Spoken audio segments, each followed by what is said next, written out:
बिस्मिल्लाहिर्रहमानिर्रहीम। शुरू अल्लाह के नाम से जो बड़ा मेहरबान निहायत रहम वाला है।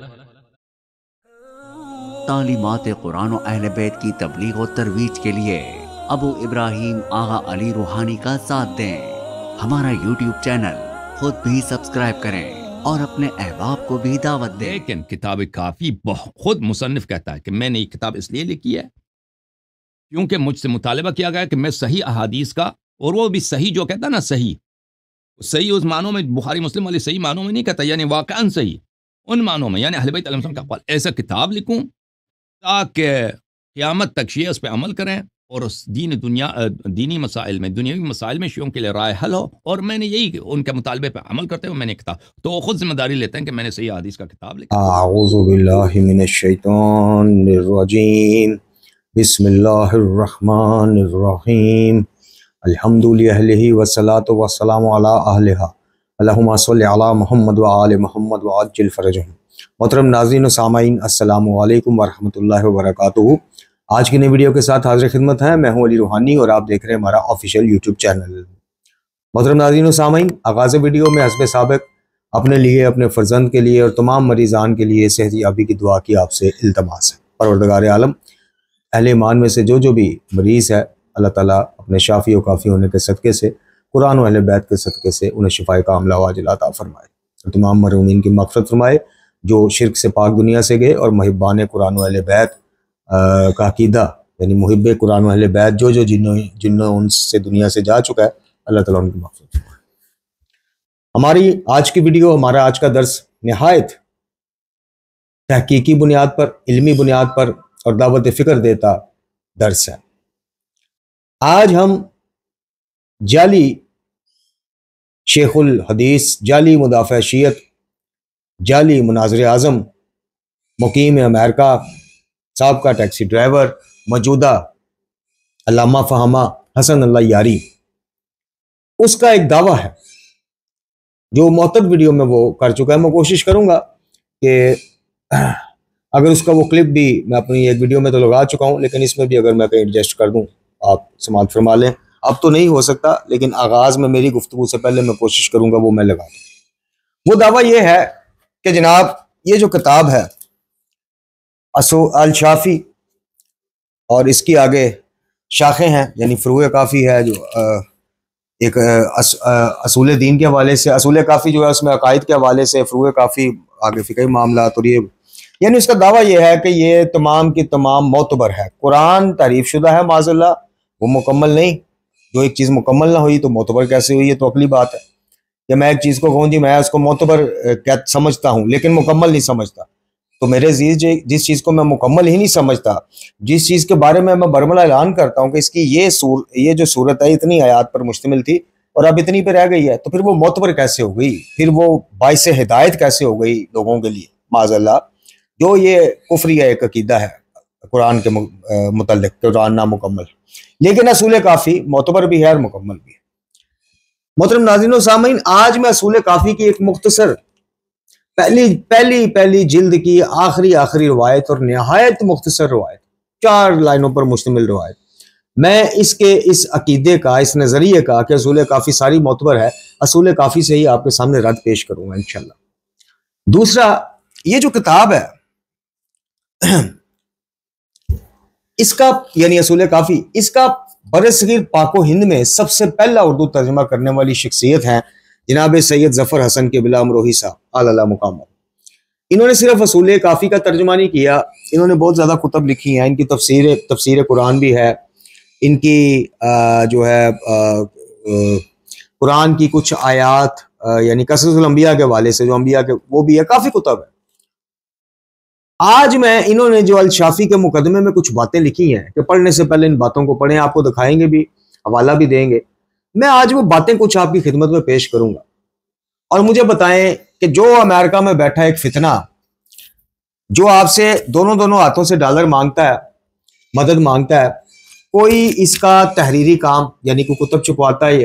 अल्हम्दुलिल्लाह हमारे अल्लाह पाक ने हमसे ये काम लिया कि हम 3 कुतब यानी छुपवा चुके हैं, बांट चुके हैं और अभी भी जाती हैं। हमारा अल्हम्दुलिल्लाह छोटा सही घर में ही एक बैठक नुमा सही सेटअप है, जहाँ से लाइव दर्स भी बच्चियों को मिलता रहा है और आगे भी मिलने जा रहा है। अभी तो कुछ हमारे पास वसाइल ना रहे, ना हम बेंच ले सके, ना डेस्क ले सके, ना कुर्सियाँ ले सके।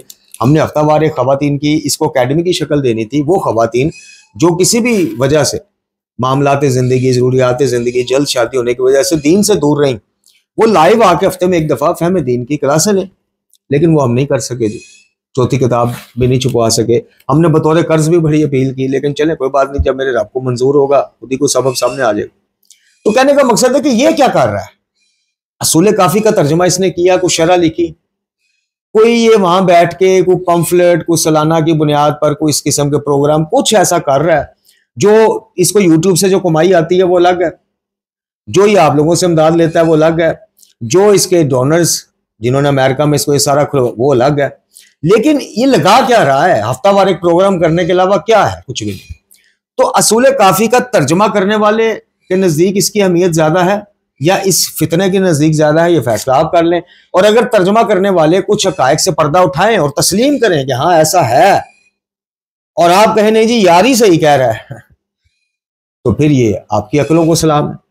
तो हम सबसे पहले असूल काफ़ी की जिल्द अव्वल, इसका तर्जुमा इन्होंने नहीं किया, ये सैयद हसन जफर अमरोही साहब ने, ये मुनीर हुसैन रिजवी साहब हैं, कोई मिसबल कुरान वालों ने इसको छापा ज़हरा अकादमी के ताउन से। ये जिल्द अव्वल की बिल्कुल आखिरी रिवायत है, ये आप अपनी स्क्रीनों पर भी देख रहे हैं। और इस बाब की ये चौथी हदीस है और इसका उन्वान है कि अल्लाह किसी बंदे से खैर का इरादा करता है, यानी जब इरादा करता है। अब आपने ये म्यार ज़हन में रखना है जो हमें रसूल कायनात खातमुल अंबिया जानिद आलम मुर्शिद वाका सैयद सरदार सल्लल्लाहु अलैहि वसल्लम ने दिया कि मेरी जो बात तुम तक पहुंचे, जो हदीस तुम तक पहुंचे, कुरान पर पेश करो, अगर मुताबिक कुरान है तो ले लो वरना छोड़ दो। और इमाम जाफर अल सादिक अलैहिस्सलाम सरकार क्या फरमाते हैं, हमारी जो भी बात तुम तक पहुंचे इसी असूल काफ़ी में है, उसको कुरान पे पेश करो, मुताबिक कुरान है तो बिस्मिल्लाह वरना छोड़ दो। और एक रवायत के मुताबिक दीवार पर नहीं मारो अगर खिलाफ कुरान। अब ये रवायत कुरान से कैसे टकराती है ये हम आपको बताएंगे, और सफाई या तवील आप यारी या यारी जैसे जहान से ले लीजिएगा कि इसकी तवील क्या करोगे इस रवायत की। अब ये नकल करने से पहले वो हवाला देते हैं, सुम्मा किताबुल अक्ल वल इल्म व तौहीद मिन किताबुल काफ़ी व यतलुहु किताबुल हुज्जत फिल जुज़ अस्सानी मिन किताबुल काफ़ी तलीफ अल शेख अबी जाफर मोहम्मद बिन याकूब अल कुलानी रहमतुल्लाह अलैह। बस इतना सा हवाला और ये बता के, चूंकि अख्ताम हो रहा था किताब का, आगे उर्दू में ही लिखा है कि जनाब फजील बिन यसार बयान करते हैं कि मैंने अबू अब्दुल्लाह अलैहिस्सलाम की खिदमत में अर्ज की कि ए मौला, काफ़ी सारी मोतबर है यारी और यारियों के हवारियों, यारी के हवारियों के नज़दीक सारी मोतबर है। जो बातें वहादत उम्मत का दर्स दें, जो इमाम मनसूस मिनल्लाह को वाजिब करार नहीं देती रवायतें, वो बकौल यारी और इस जैसे अजहान के तकिया हालत तकिया में की गई है मोतबर सारी। यानी जो दो मुतजाद चीज़ें आप पेश करेंगे ना, मिसाल के तौर पे आप कहेंगे कि इसी कुरान में जहाँ तारीफ कुरान वाली रवायत है वहीं पे कामलियत कुरान वाली भी है, तो ये आपसे कहेंगे कामलियत कुरान वाली हालत तकिया में की गई। चूँकि हमारे नज़दीक मानी उल अखबार की वो रवायत के नज़दीक कि जिसमें कहा गया कि इमाम की निशानियों में से एक निशानी ये है कि अपने ज़माने का सबसे बड़ा शुजा होता है, हम वो इमाम मानते हैं। हम ये इमाम माज़अल्लाह कि जो छोटी छोटी बात पे तकिया कर दें, नहीं, हमने अकीदा इमामत इसलिए नहीं माना, हम अपने बाव इजदाद से दुश्मनियाँ लेके शिया मसलक में इसलिए नहीं आए कि हम ऐसे आइमा अहले बैत अलैहिमुस्सलाम को अपना इमाम माने कि जो असल नकल खालिस नाकस बताने में तकिया से काम ले जाते थे। नहीं, अल्हम्दुलिल्लाह हमने उन आइमा अहले बैत की गुलामी की है और अल्लाह ताला हमें ये गुलामी नसीब फरमाए, उनके पैरों में हमें जगह दे, दुनिया में भी और आखिरत में भी उनकी दुआ का हमें हामिल बनाए कि जो आइमा अहले बैत अलैहिमुस्सलाम शहीद हो गए, कैदें काट ली, बच्चे ज़िबा करा लिए, हक नहीं छुपाया, हम उन आइमा के शिया बनने की कोशिश में। इस तरह की शीयत मलंगों को मुबारक, गालियों को मुबारक कि जहां बात ना बन पाए तकिए ते पा दो, तकिया कर गए सर, जहां बात ना बन पाए कुरान ते पा दो, आयता कट ली है, वो भाई शीयत आपको मुबारक।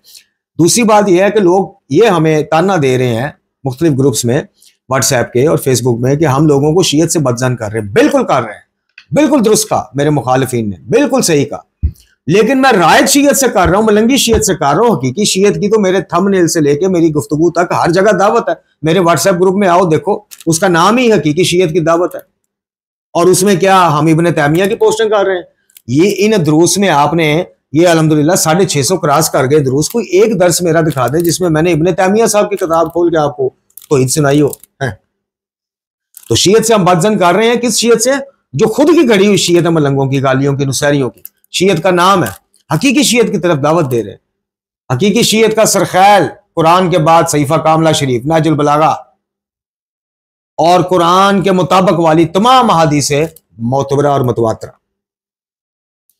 अच्छा, जनाब फजील बिन यसार बयान करते हैं कि अबू अब्दुल्लाह अलैहिस्सलाम की खिदमत में अर्ज किया कि मौला इस अमर यानी आपकी वलायत, फजील बिन यसार क्या कह रहे हैं इमाम जाफर अल सादिक अलैहिस्सलाम से कि मौला इस अमर यानी आपकी वलायत की तरफ लोगों को दावत दें,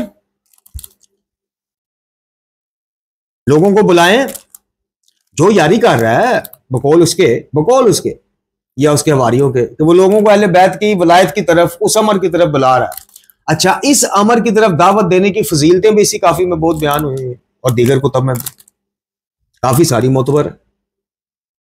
उन तकियाते पा देना कि ए रवायत इमाम ने उदो कही सी जो हालत तकई है जिसन। अब इमाम का जवाब सुने। फजील बिन यसार ने क्या पूछा कि मौला ये बताइए कि लोगों को इस अमर यानी आपकी वलायत की तरफ दावत दें। इमाम क्या फरमा रहे?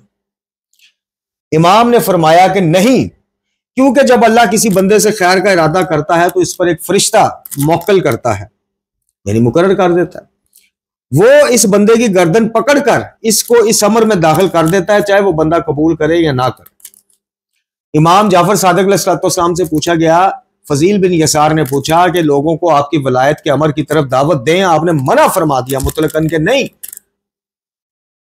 अल्लाह ताला जब किसी के साथ इस अमर के में दाखिल करने का इरादा करता है तो एक फरिश्ता है जिसे मुकर्रर कर दिया जाता है और वो गर्दन से पकड़ के बंदा पसंद करे ना पसंद उसको इस अमर में दाखिल कर देता है या किसी भी अमर में दाखिल कर देता है।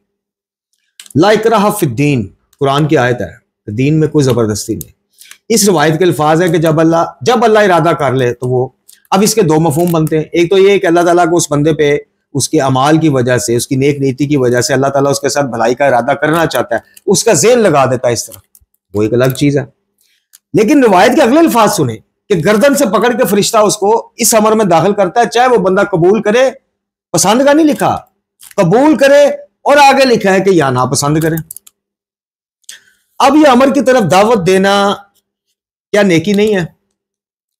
क्या आइमा अहले बैत अलैहिस्सलाम की मोहब्बत की तरफ, वलायत की तरफ लोगों को दावत देना अमर बिल मारूफ में नहीं आता?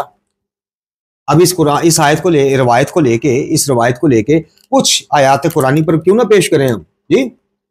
आ जाइए। अब सबसे पहले सूरह मुबारक अल इमरान आयत का निशान 104, हुक्म बारी ताला, इरशाद बारी ताला, फरमाने बारी ताला, वल तकुन मिनकुम उम्मतुन यदऊना इलल खैर व यामुरूना बिल मारूफ व यनहौना अनिल मुनकर व उलाइका हुमुल मुफलिहून। और चाहिए कि तुम में से एक जमात ऐसी हो जो नेकी की तरफ दावत दे। आइमा अहले बैत अलैहिस्सलाम की वलायत, आपसे मोहब्बत की तरफ बुलाना नेकी नहीं है? बिलाशुबा है, बिलाशुबा है। कुरान कह रहा है कि तुम में से एक जमात ऐसी होनी चाहिए जो लोगों को नेकी की तरफ दावत दे, अच्छे कामों का हुक्म करती रहे और बुरे कामों से रोकती रहे, और यही लोग जो हैं वो निजात पाने वाले हैं। वा उलाइका हुमुल मुफलिहून, कि बेशक यही वो ग्रोह है, यही वो लोग हैं जो निजात याफ्ता होंगे, फलाह पाने वाले होंगे। इसी सूरह आल इमरान की आयत नंबर 110 पढ़ लें।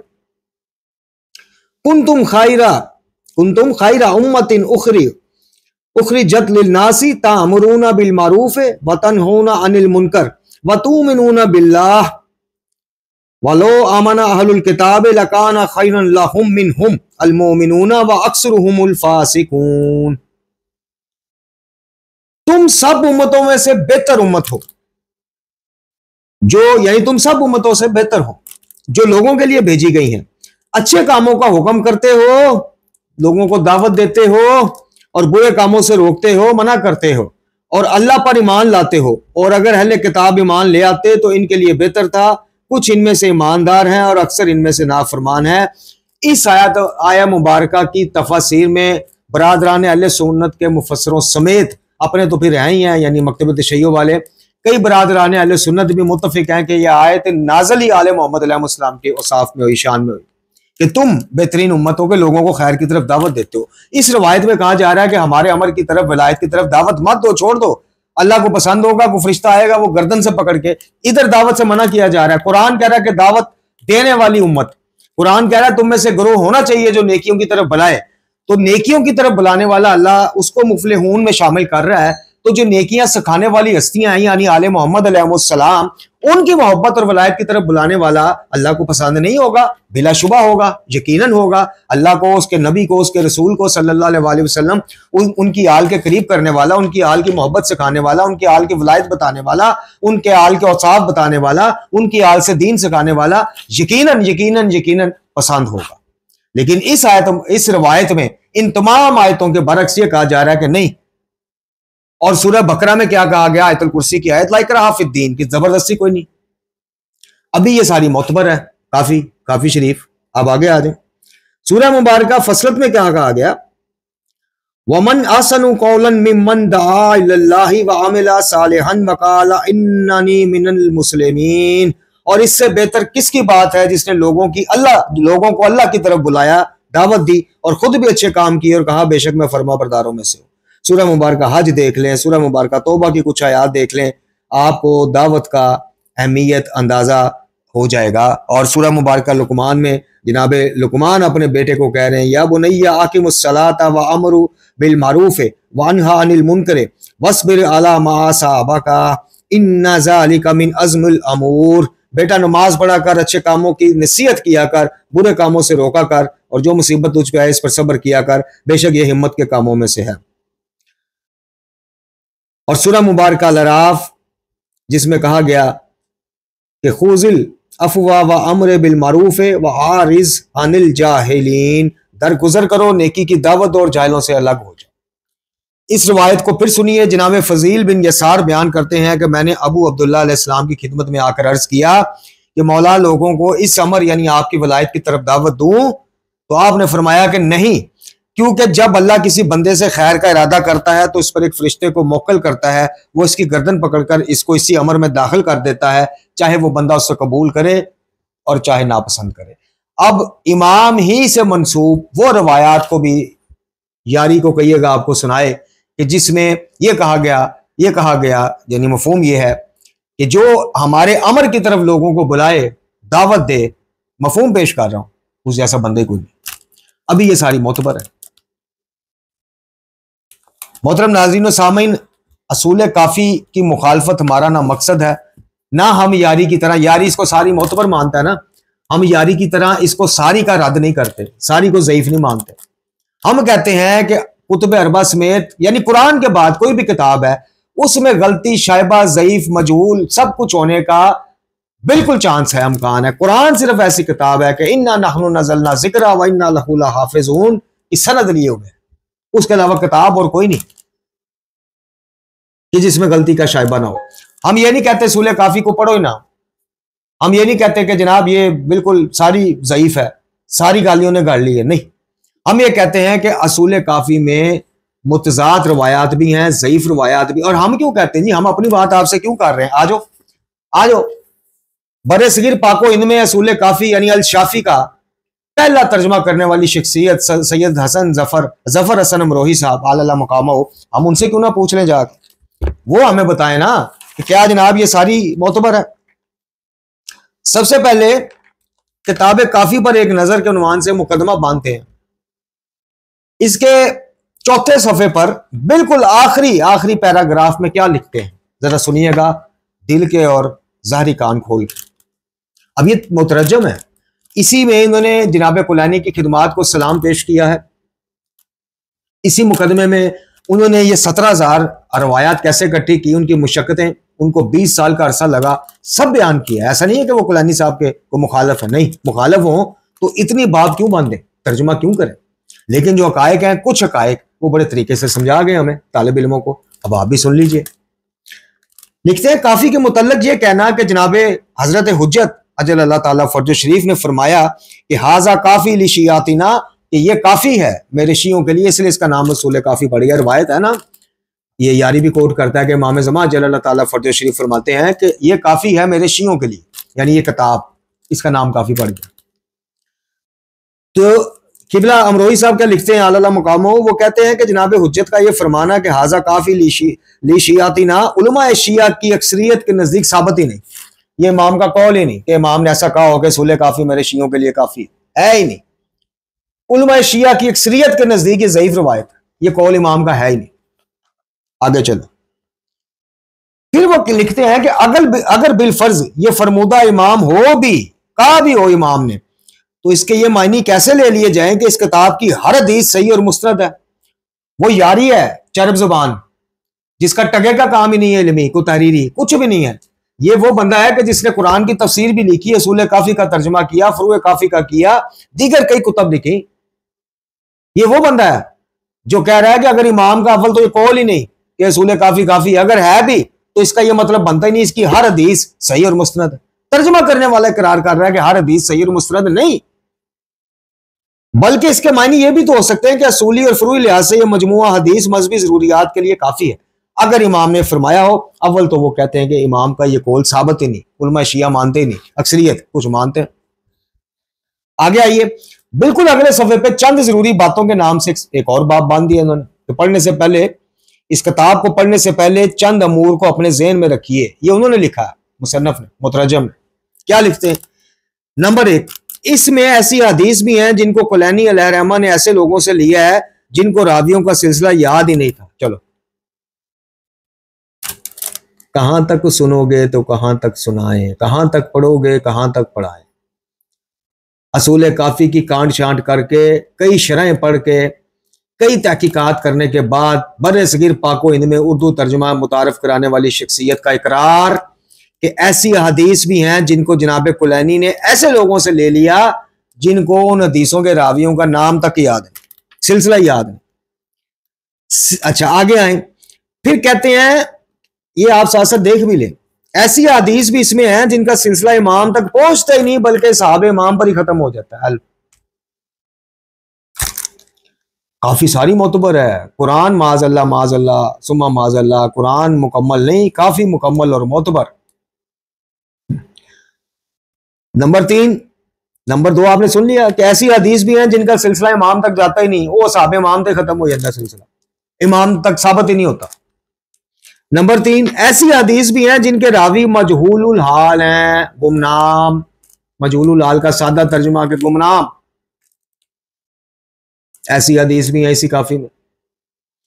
चौथा सुनो, ये खुद शरह तफसीर तर्जुमा करने वाली शख्सियत खुद इकरार कर रही है। चौथा सुनो इकरार, ऐसी हदीस भी हैं जिनकी तायीद और तौसीक दूसरी हदीस मासूमीन से होती ही नहीं। चलो, उधर कुछ है इधर कुछ है, मुतजाद है, तस्दीक तो दूर की बात, मुतसादम है। अच्छा, नंबर 6 पॉइंट सुने जरा, ये पॉइंट आपने ज़हन में बिठा लेना। और आइमा की शख्सियत, जैसे मैंने शुरू में कहा, हम उन आइमा अहले बैत के पैरोकार हैं, शिया कहने की हमारी औकात नहीं, उनके मुहिब हैं कि जो डंके की चोट पे हक बताते थे। जो बात गलत है वो गलत है, जो स्याह है वो स्याह है। हम उन आइमा के मानने वाले, छोटी छोटी बात पे तकिया कर जाना, ये गालियों को मुबारक।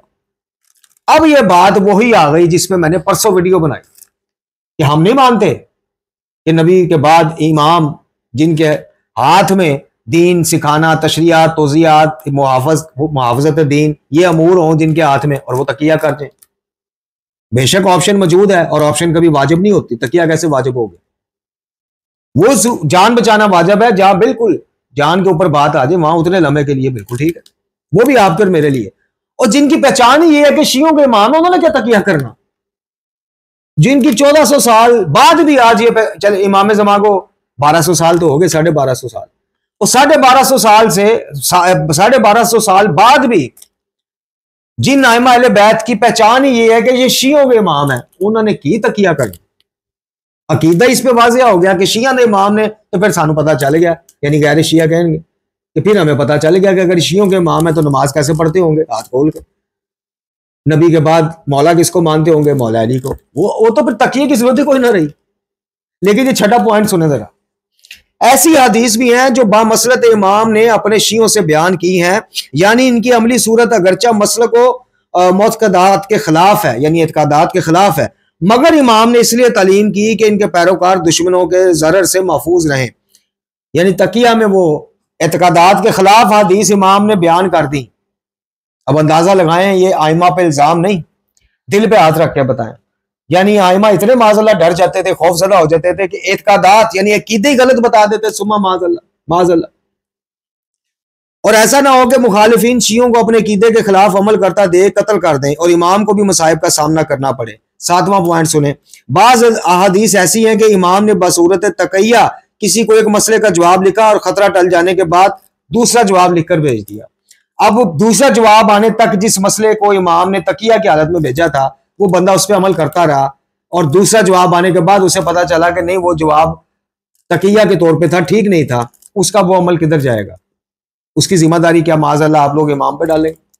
और अगर इमाम ने यही करना है हालत तकैया में लोगों को मसाइल, ये मैं नहीं कह रहा भाई, ये आप लोगों के ही मुतरजम और मुफस्सर कह रहे हैं, मेरे तो ना पाना, मैं नहीं कह रहा, ये आप लोगों की अक्सरियत अकाबरीन का अकीदा ये है कि आइमा तकिया कर जाते थे। तो जिन्होंने मसाइल दीनिया समझाने में भी तकिया कर जाना है, और मुझे बताओ मैं कैसे लोगों को कहूं आओ और लोगों आओ मेरे इमामों के शिया बन जाओ?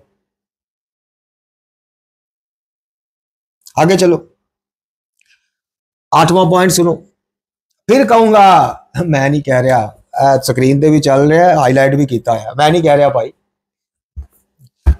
इब्ने तैमिया का आपके बकौल, आप लोगों के बकौल इब्ने तैमिया का इल्मी फर्जंद नहीं कह रहा, मकतब तशय्यो का एक इल्मी शख्सियत कह रही है, लिख रही है। क्या लिख रही है? 9वां पॉइंट सुनो, बसा औकात बाज़ हदीस से मालूम नहीं, बसा औकात मजलिस इमाम में हुकूमतियों के जसूस भी आ जाते थे, इनकी वजह से साहिल को बाला जुमाल जवाब दे दिया जाता था, यानी बिल्कुल ही और चीज बता दी जाती थी। जसूस खड़े होते थे, कोई साहिल आके, अब हर साहिल आके मोहतरम नाज़रीन सामीन ये तो नहीं पूछ सकता आइमा से कि खलीफा वक़्त के बारे में क्या ख्याल है। वो जसूस जाके बताते जी आपके बारे में, वहां तो समझ आती है। हर साहिल, हर दीनी मामला, फिकही मामला पूछने वाला खलीफा के बारे में तो नहीं पूछता होगा। ये आप सोचिए, ये आइमा अहले बैत पर इल्जाम नहीं तो क्या है? 9वां पॉइंट सुनो, बाज़ अहादीस से मालूम होता है कि अज़राए तकैया इमाम ने मुखालफों की नमाज जमात में शिरकत की इजाजत दी, लेकिन तकिया के तौर पर। लो जी, वादत उम्मत के बारे में तमाम रवायात ओ तकिया दी नजर हो गई है कि इजाजत दी, लेकिन तकिया के तौर पर। इमाम जिनके पैरों पे लगी खाक के बराबर भी दुनिया के तमाम आलिम नहीं हो सकते, वो इमाम, वो मेरा मुर्शिद।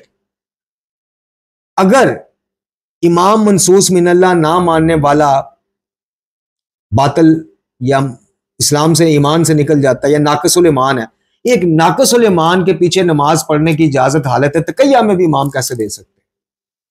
और अगर दी है सबके सामने और अंदर लिखाने का है कि नहीं पढ़ो, तो ये इमाम पर दोहरी तालीमात का माज़अल्लाह इल्जाम नहीं, ये है हकीकी शियत जिसकी तरफ आपको हम मुतवज्जे करते हैं कि आ जाओ, निकल आओ, ये तकैया, ये वो, निकल आओ इनसे भाई, निकल आओ, खुदा का वास्ता निकल आओ, अपना मुताला बढ़ाओ, फहम बढ़ाओ। 10वां पॉइंट भी सुन लो, आपकी जरा मजीद तसल्ली हो जाए। काफी मोतबर है जी, शेखुल हदीस जाली मेड बाय अमेरिका, यारी का फरमान, काफी मोतबर है। 10वां पॉइंट, ऐसी हदीस भी हैं कि दुश्मनों के डर से, मैं कौन कौन सी रवायत दिखाऊं कि इमाम की निशानियां जब पूछी जाती थी ना इमा से, तो नंबर 2 या नंबर 3 पे एक निशानी सब जगह सब रवायत में मिलेगी कि इमाम की एक निशानी ये है कि वो अपने वक़्त का सबसे बड़ा शुजा होता है। ये क्या फरमा रहे हैं कि ऐसी हदीस भी हैं कि दुश्मनों के खौफ से इमाम ने साहिल को हिदायत की कि जो मैं तुझे जवाब दे रहा हूं ये जवाब नशर ना कर देना। इमाम डर के कह रहे हैं माज़अल्लाह। ओए होए, इमाम से ज्यादा मुत्तकी कोई नहीं होता, एक निशानी ये, सालिया कोई नहीं होता, एक निशानी ये, और दूसरे तीसरे नंबर पर जैसे अर्ज की कि इमाम अपने वक़्त का सबसे बड़ा बहादुर होता है। और यहां लिखा जा रहा है कि बाज ऐसी हदीस भी हैं कि जो इमाम साहिल को बता तो देते थे उसका जवाब, लेकिन फिर रिक्वेस्ट करते थे कि भाई इसको नशर ना करना जाके, यानी ये मफहूम यही निकलता ना, मफहूम अल्फाज तो ये लिखे इन्होंने कि दुश्मनों के खौफ से इमाम ने साहिल को हिदायत की कि इनके जवाब को नशर ना किया जाए, यानी दीन को ना फैलाया जाए जी, यानी दीन को ना फैलाया जाए, नशर ना करना।